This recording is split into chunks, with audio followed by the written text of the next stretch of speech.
Thank you very much, Mr. Madhu. Thank you, sir. Ladies and gentlemen, am I audible? Hello? Yeah. Thank you. Warm greetings from Hand in Hand India. It's a privilege and honor to be amongst you, such an august elite group. And the level of courtesy that you have already shown me I'm really touched, I'm humbled. The work that we do, as correctly mentioned by Mr. Madhu, yes, it's different from the others. We are in the business of poverty alleviation. Poverty alleviation through a multi-dimensional approach, which includes women empowerment, job creation, enterprise creation, child labor elimination, education, health care, environment care, and bridging the digital divide.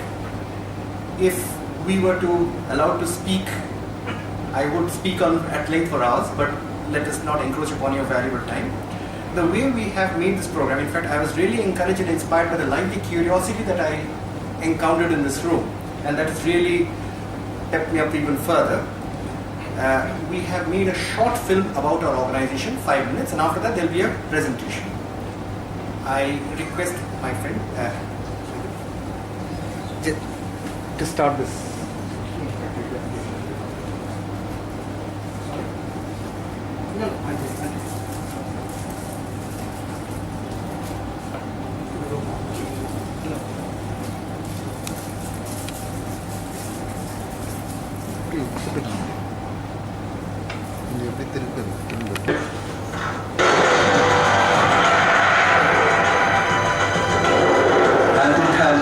Started in 2002 when a small group of local people got together to eradicate child labour. In 2004, Kalpana Sankar was appointed CEO of Hand in Hand India. She's been involved in the women's self-help movement in Tamil Nadu for 17 years, and together with the trustees helped formulate the organisation's 5 key strategies, their pillars, and put them into action.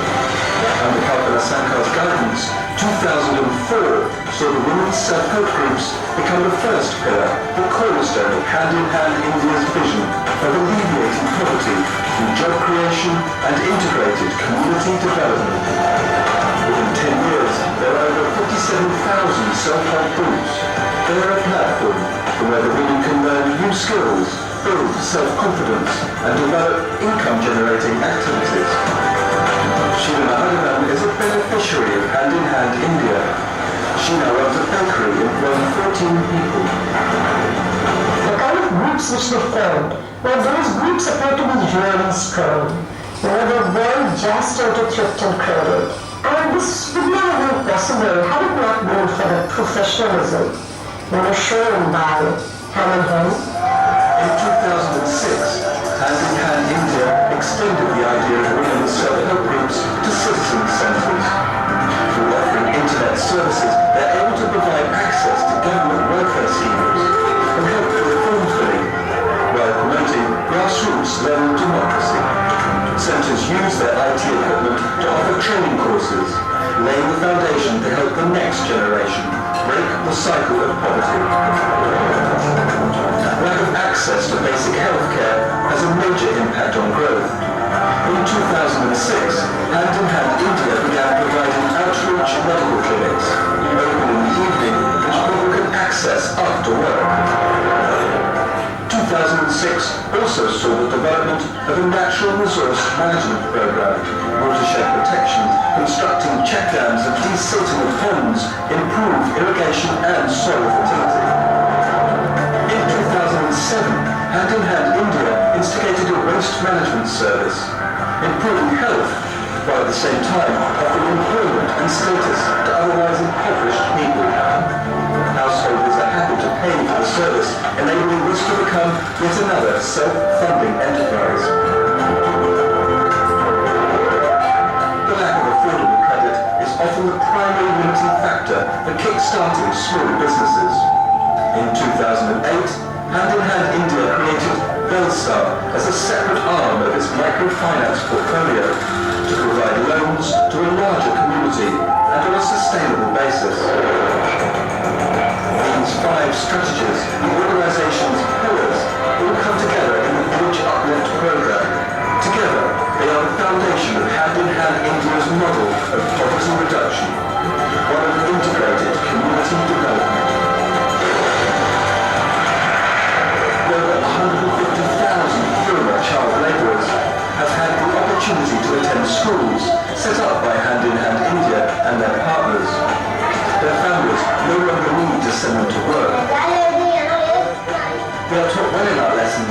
makes me so happy. Hand in hand, India's methods have been so successful.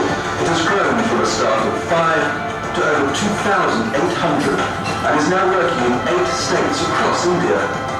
Hand in hand, India's model of job creation has now spread from India to Myanmar, Cambodia, Afghanistan, Kenya, South Africa and Brazil. Its success has brought with it numerous prestigious awards. A fitting testimony to one of the most successful, fastest growing development organizations in India today. First of all, I want to say thank you to the whole Hand in Hand team for opening the doors and sharing with us the work and the service you're doing. I'm really humbled and inspired by the impact that the whole program is having. It's just the energy we can feel today here in school and just visiting the village, seeing the transformation in so many lives. It's just something like I've never seen before. 10 years and 1 million smiles. Our journey continues. We ask for your support to create the next 1 million jobs.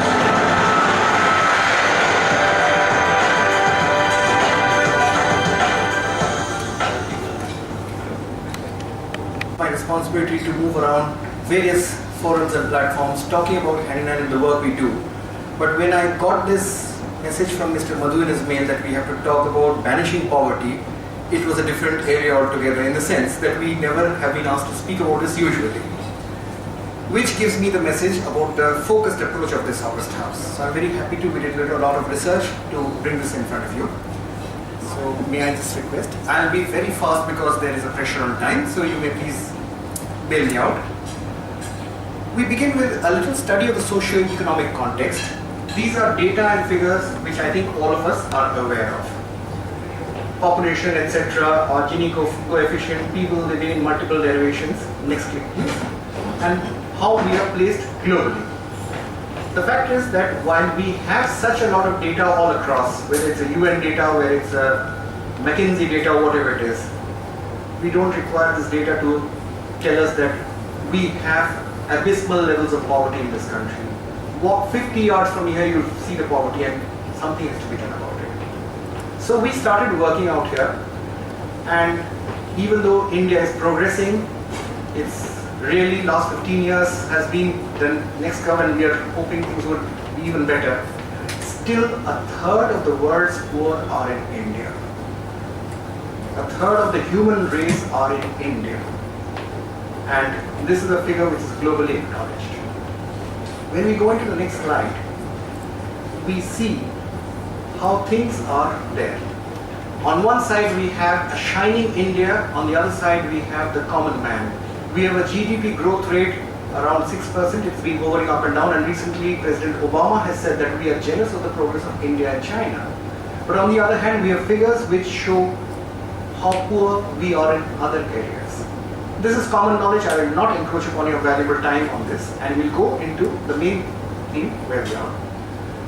Overview on poverty in India. We brought up this chart, we got this data from KPMG, and we found out that there is an overall balance. You see, it is a uniform curve, a little less here and a little low here, which means the message is that the country needs a paradigm shift now to go into a different level altogether.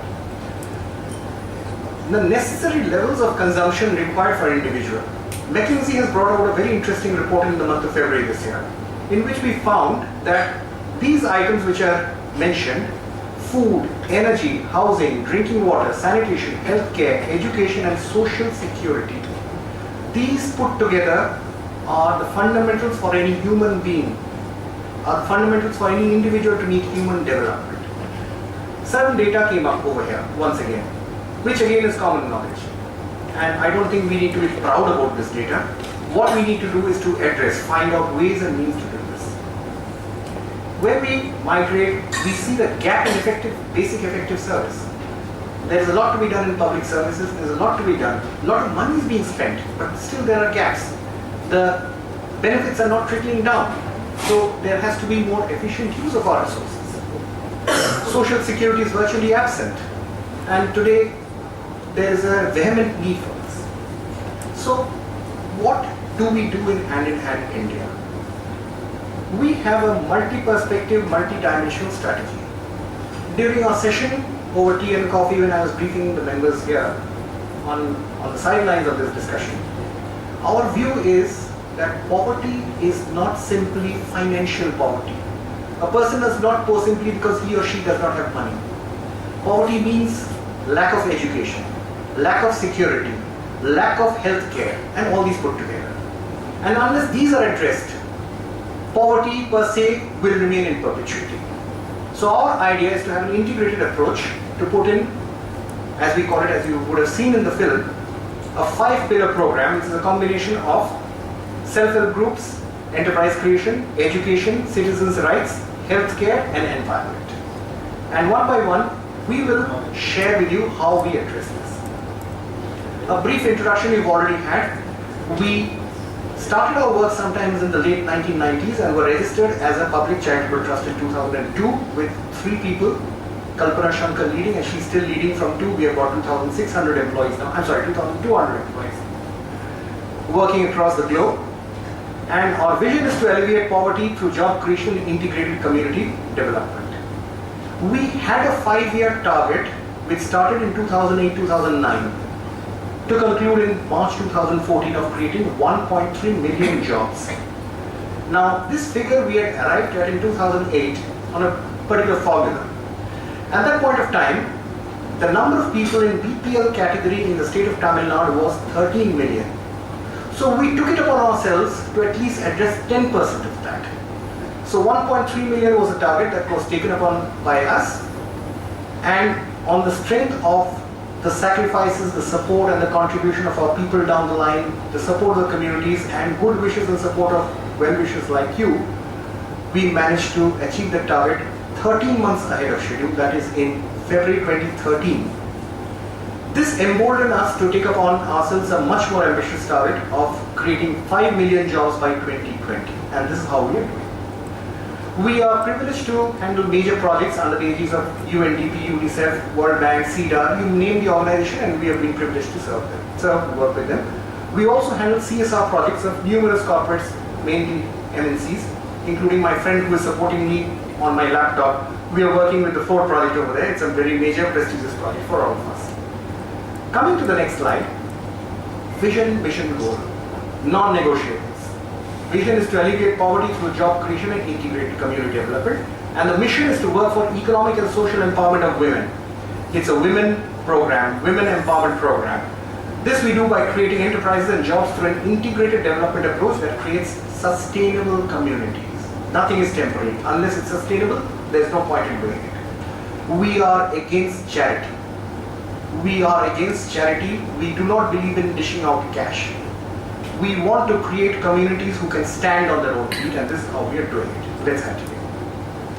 We have spoken already on the 5 pillars towards an integrated approach. But why women? People might ask us, why women? Because number one, we have the status in terms of skewed sex ratios, gender inequality. But more important is the multiplier effect of women. I don't think we need research to show that we guys, whenever we get money, we'll spend it in a particular way. Men folk are like that. But women, by nature of being a mother, by nature of being a wife, by nature of being a sister, or rather a mother or a grandmother, they will first look after their children, their families. So, the profits that their businesses, they send their children to school, expand their businesses, improve their families' living condition. So our focus area became women. So Women Empowered is the program. And when we go to the next slide, how do we create jobs? Here starts the story. It's a long story. First and foremost, what we do, we organize women. We organize women into self-help groups. I'm sure many of you are familiar with the concept of self-help group, but still at the cost of repetition, I'll take 2 minutes of your time on that. Self-help groups, as the name denotes, are groups of women whom we form somewhat like a cooperative. Women are usually selected from the same territory, same geography, same village, same economic background, and they are formed into groups. And once they're formed into groups, we subject them to layers of training. Module 1, Module 2 and so on and so forth. Module 1 or M1 is a fundamental training on group dynamics and organized behavior, because the peasant woman who is accustomed to tend to her cattle, tend to her family, tend to her farm, the first thing she asks is, why the hell should I join this group? What is it there for me? So our Module 1 training is there to tell them what is the world in front of them if they join this group. And from that group, we appoint two persons. One is an animator, one is a representative. Simple term, the chairman and the managing director of the group, or the vice chairman of the group. Their responsibility is to conduct, convene, and run group meetings. We insist that groups have their meetings on weekly or at least on fortnightly basis. We give them minute books to record what they are discussing in the meeting, by which we force them reading and writing. And after they've settled down, then we force them, impress upon them to start saving money. 50 rupees a month, 100 rupees a month, whatever you can do, and pool it up. The animator becomes the cashier, they pool it up, and within 2 or 3 months, this money goes in, multiplies, 2,000, 3,000 rupees. And then we start internal lending. And while this is the practical part, we give them lessons on financial literacy. Financial literacy is certainly not what you and I have learned in the business schools. It is simply what is a bank, what is cash, what is a cash book, how do you save, how do you run your business. And once they have settled and they started internal lending, stickiness amongst the group develops. They develop confidence amongst themselves, they develop confidence as a group. And then we come to the next level of training, which is the skill building part. Communities are divided into various lines. It might be a community of weavers, it might be a community of milkmen. We ask them, what do you want to do? And we give them skill trainings. We have 44 separate modules of trainings, which can be as diverse as laptop repair, beautician, poultry farming, agriculture, horticulture, bakery, and things like that. And we give this full-fledged skill training. And once the skill building thing is over, then we give them another very important training. That of course is to people who have the acumen and an interest, and those who still stick on, who are interested, the fire in the belly, which is called the enterprise development training. Up till now they have learned what is money, what is their skill. But now they need to know how to set up a business, how to run a business, and how to run a business for profit. By this time, ladies and gentlemen, I have missed out that we have opened a bank account for them. And that is the first step in women empowerment. A rural woman, when she gets a bank account in the name of a self-help group, she is the signatory. The first battle has already been won. And then, once the enterprise development training is over, then we encourage these people, we invite them to take microfinance loans from us. Once again, no charity, it's simply loan. This loan we give strictly as per the RBI guidelines. We do the KYC norms. It's fully structured, and it is based upon the minutes of the meetings held by self-help groups. When they give it to us, our people conduct the entire due diligence and give them the loans in a public function in the office without collaterals. And till date, as you would have seen, the film showed data out 6 months old. We have given loans to the tune of 1,200 crores of rupees. And I know people did not believe me, I myself did not believe it. The audited rate, repayment rate is 99.8%. Our auditors have been SR Battery Boy, Deloitte, today it's PK, Sridhar Santhanam. It is the figure that we get. It's a success story. So this is the entire cycle, but the story does not end here. Because once we have given the loans, what does the girl in the village do about it? She might have learned the skills how to set up a business. So our people help her to set up the business. For example, if she wants to open a beauty parlor, hiring the premises, getting the chairs, getting the equipment, all that sort of stuff, getting the clientele, and then the marketing linkage. You might have noticed in the film, there's one lady, Sheila Mahadevan, she's baking, she runs a bakery. She was felicitated by His Excellency President Kalam as one of the leading entrepreneurs. We linked her up with all these factories in Siripuramudur area for supplying the evening tiffin. So that is our job. So it does not mean simply giving money. It's the entire cycle of enabling them, empowering them, teaching them, and giving them the strength and the support. And that is, I think, answers your question of how we handle this. So this, we try to cover graphically what is the model. Training is a must before a loan, because one of the fundamental criteria of due diligence that we have is whether they have undergone training or not, and whether they have attended meetings or not. Because by this way we force them to read and write, force them to think, and they are smart, they are not fools. Let us not be under any illusion. They are really wise people. They just did not have the opportunities, and our job is to give them the opportunities. Let's continue. So the model is out here: social illiteracy, social literacy, fiscal enterprise training. The module 1, module 2, module 3. Form self-help groups. Then savings, credit and insurance. Form the MF. MF is not mutual fund, it's microfinance. Leads to jobs and enterprises. We give them technology, manual, skills, incubation, and the last part, branding, price control, market linkages, and which leads to poverty education. This is the formula which we are working upon. Investing in job creation. Is it really worth it? We did a lot of calculations, which again was vetted globally. If you spend $200 on consumption, it all goes. But $200 can create $2,000 in a short span. This has been our learning, and when we go to the next stage, we find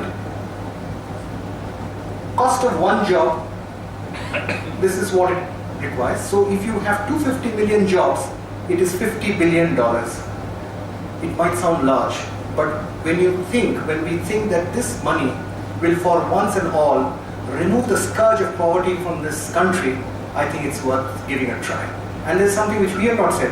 Lumen is like Jeffrey Sachs has said, extreme poverty can be ended not in the time of our grandchildren, but in our own time itself.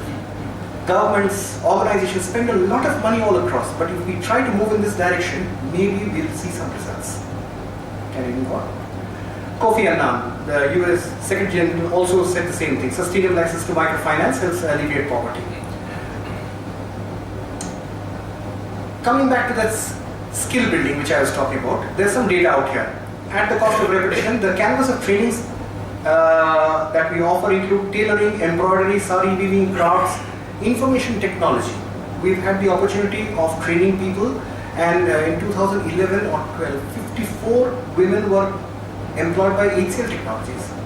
So at least they are getting jobs in these large organizations also. Cell phone repair, laptop repair, appliances, food, beverage, agriculture, horticulture, dairy. In fact, we've missed out a very important out here, very important, this is a roaring demand. Beautician course. I don't know how familiar you are with rural India. Rural beauty parlors are mushrooming all across. Half a minute I'll digress. About 2 years back, when we started in Rajasthan, I'm sure all of you would have heard of Jodhpur. I do not know whether you've heard of Pali or not, which is 70 kilometers from Jodhpur. So the government of India gave us a project there. And we started working in a village by the name of Rupavas, which is 20 kilometers away from Pali. Remote place in the desert.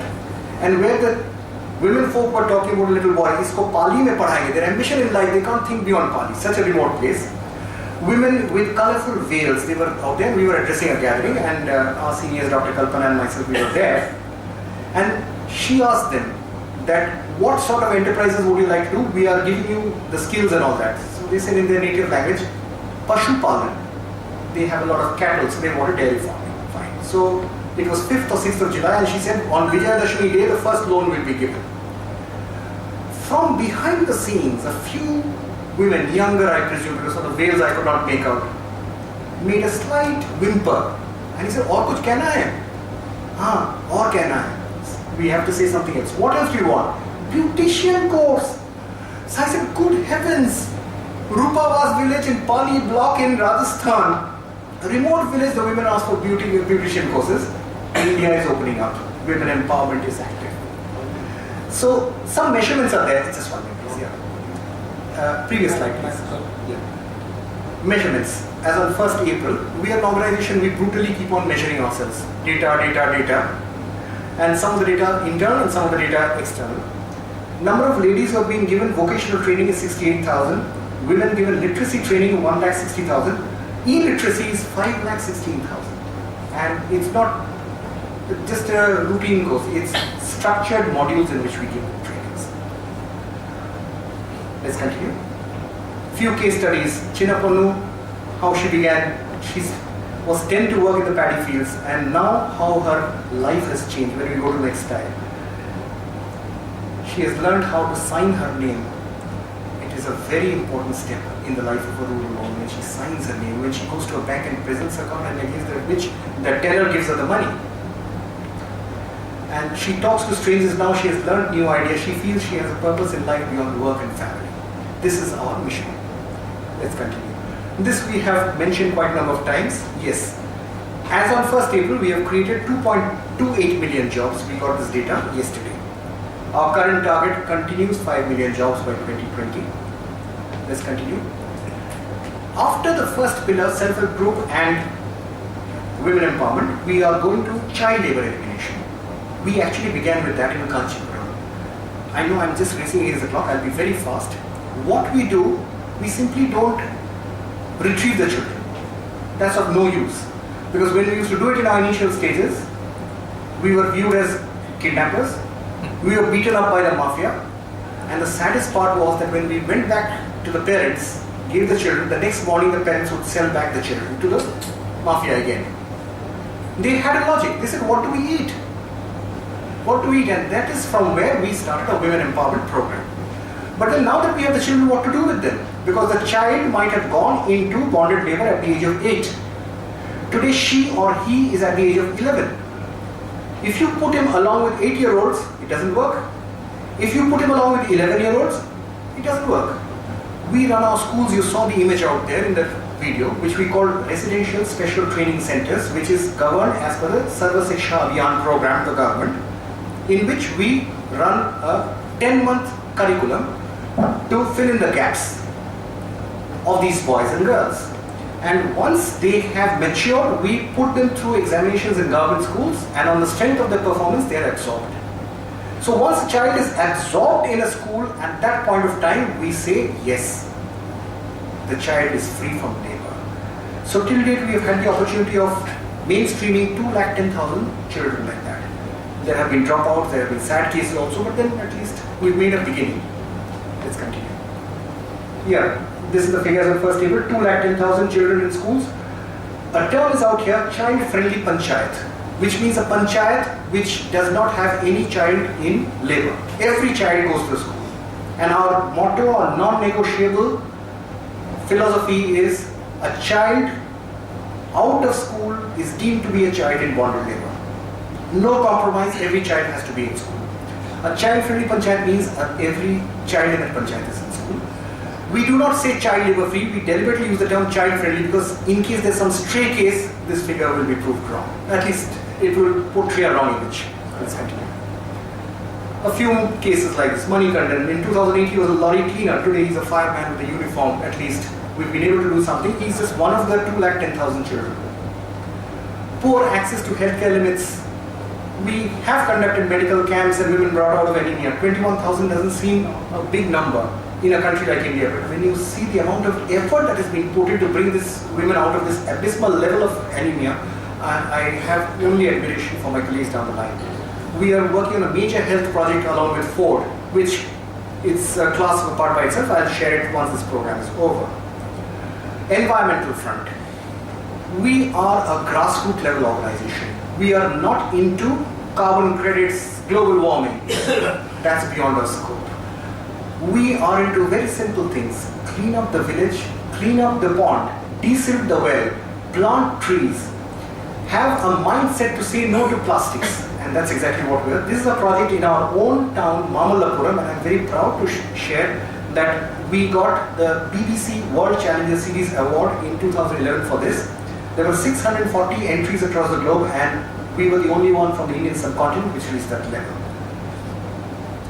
We do a lot of water conservation, greener environment, organic farming, check dams and all these, because the whole idea is that we need, this is also a factor which needs to be addressed in case we want to alleviate poverty. Let's continue. We got this UNEP award in 2012. We got a Hyundai i20 motor car also, which is our staff car. So we have got lots of awards. Let's continue. Damaged environment hits the poor hardest. We cover in our solid waste management program 3,85,000 households. 8,600 hectares have been covered in rural natural resource management schemes. Our last pillar is Citizen Center Enterprise, which is a rural cyber cafe. The self-help group woman gets trained in IT literacy and we give the loan to set up a rural cyber cafe. It has 3 roles. Number 1, it is an income generation program. Bus tickets, song downloads, that's what they do. Horoscopes, train tickets, okay, as long as it is honest income, we have no issues. But there are 2 more important issues, things that they address. It is a center for e-governance, where you and I try for an Aadhaar card form, I don't know where to go to. And the villager will not know even. So they generate forms, different types of forms, widow pension forms, all these. File petitions with the government. So this girl is expected to do that. They are also the centers for promoting e-literacy at the village level. So this 5,10,000 number has come through this Citizen Center Enterprise. Next one please. So it has lots of range of services which covers. So we feel that unless we have computers deep rooted in the country will not move. Let's continue. Very interestingly, we did all these activities, it was a course of evolution, one thing leading to the other, and we now find that it is all linked with the UN Millennium Development Goals. So Mr. Madhu, as I was saying, somehow by default we find ourselves with the UN MDGs and we have just got aligned with that. Let's continue. We are a grassroots level NGO with a global orientation. 2245 is the precise number of employees that we have, with 62.8% women and support of 52,000 odd volunteers. We are privileged to have this trust and support of numerous organizations, entities and individual donors. Let's continue. We have an internship program where we have received students not only from India, IIM and IITs, but from London School of Economics and Stockholm School of Economics. It's a structured program that we have. We ourselves are a Harvard Business School case study, and we run a social entrepreneurship program. Harvard business professors, they keep on coming and they run these programs. Some figures are here. Ladies and gentlemen, it is not our intention to flaunt figures. It is just to show how much more ground we have to cover. There's so much to be done. We admit we've got 10 lakh women beneficiaries. We've disbursed 1,200 crores of rupees in income. But the fact is, we have 2.7 billion poor people. So out of that, there's so much to be done. So this is something which keeps on, we keep on working on this. When we see these figures, there's so much to be covered. We are humbled by the fact that we've been recognized, felicitated by the society. Numerous awards, both local and global, we have got. World Challenger Series we've mentioned, World Environment Day Challenge we've mentioned, and so on and so forth. Last month we were honored by this Mary Jabwala Award in Chennai. We've already spoken about the Mavandapuram project, where we are, half a minute I'll take on that. It's very interesting. We are collecting food waste from the eateries, taking them to a spot where the panchayat has given us land. You might have seen some images. Putting it into a digester, generating gas out of it, which is an age-old technology. But from the gas, we are through a pipe sending it to a customized electric generator and generating electricity out of it. Food waste gets converted to electricity and we are lighting street lamps with it. This has been a roaring success within India and overseas. Corporates have taken up support and putting them in their factories and plants. I am in touch with various, their excellencies, the ambassadors, particularly of African countries who want this technology and want us to support. This is very interesting. I invite all of you to visit this project of ours. Let's continue. Awards from global bodies is wonderful, but when we receive a mail from a donor, not maybe a very large entity, but it's an organization in Sweden, about the project, they said this is the best gift that you could have given us to our 3,500 employees. They were celebrating 90 years of their foundation, and they had seen our project, they had funded us, and this is the appreciation. So these are things which motivate us. Our approach, I think we're at the end of this session, we are not in competition with anybody. we are in a business of alleviating poverty and serving the poor. It is not a place of fighting or conflict. It's cooperation. We work with everybody, with local community, with NGOs, with corporates, industries, government, financial institutions. Anybody who gives us a support, financial or any other support, we are working with them. We do not create parallel structures. Our idea is to fill in the gaps and join the dots. Something is available, not properly utilized, clean it up, empower the people, and ensure participation of the people. Unless they participate, it doesn't work. So this is how we function. Local ownership has to be there because we are not into every project for eternity. When we withdraw, the local people have to continue. So we train them up. Strategies are like, it's not rocket science, we've done it ourselves. Ethical and value-based, I think that's non-negotiable. Women-centric, integrated approach, innovative. Every day we're trying to bring in something new. Timely and quality delivery. Even charity is serious business. Somebody has given us money in trust and we have to do it as per targets, as per timelines. I understand that it's not manufacturing, that when you press a button you get 3,000 nails. It's not like that. It's much difficult. But even there, we constantly report and engage with our donor. In case there are hiccups, we tell them so that there are no surprises. Methodology, to address some of the questions which I was getting. We first discuss the proposals and evaluate various options. Field visits are done, scoping studies are done, then a formal agreement is signed, MOU is signed, and then the implementation phase, we invite engagement of the donors so that they participate, reports and governance mechanisms are set in. Yes, I don't know whether it's right for me to say or not about our professionalism. Yes, we have a method in the madness in which we work. Our organization, in the leadership team, we have people who are professionals from various segments, and we have got a CRISIL SR2A certification rating. It has been upgraded recently from MFR 4. MQL study has given that 1.3 million jobs and all the others. We follow international standards of auditing 800 and 4400. Let's continue. Various relations. This is always a challenge. We are privileged to work with numerous organizations, and putting their names or their logos in one slide is enough. So our due respects to others whom we have not been able to cover. There are individual people who come all the way from Nordic countries, from America, who support us. We cannot put, but it just gives a sense of whom we are working with. You also work with Rotary? Not yet. Not yet. This is the first time we've been invited. Business principles, decentralization, productivity, quality, low overheads. This is something as an NGO we are very stringent about. Low overheads. We can't possibly, because even in our project papers we bake in the administrative costs. We try to keep it 6%. Average of industry is 10 to 12%. Once again, audited figures. Let's continue. We face lots of challenges. It's not a rosy picture. It's not a picnic. We face lots of demands from the panchayats from local level, but it's our job. We face it with the support of everybody. We've been able to get some level of achievement. Challenges and the others. Various challenges we face, which we've already spoken. And when we go into organizations like us, we have a 360-degree bandwidth. We can design policies, we can do baseline surveys and need assessments. Program implementations are forte, monitoring and evaluation, compliance and assurance. These are things that we do.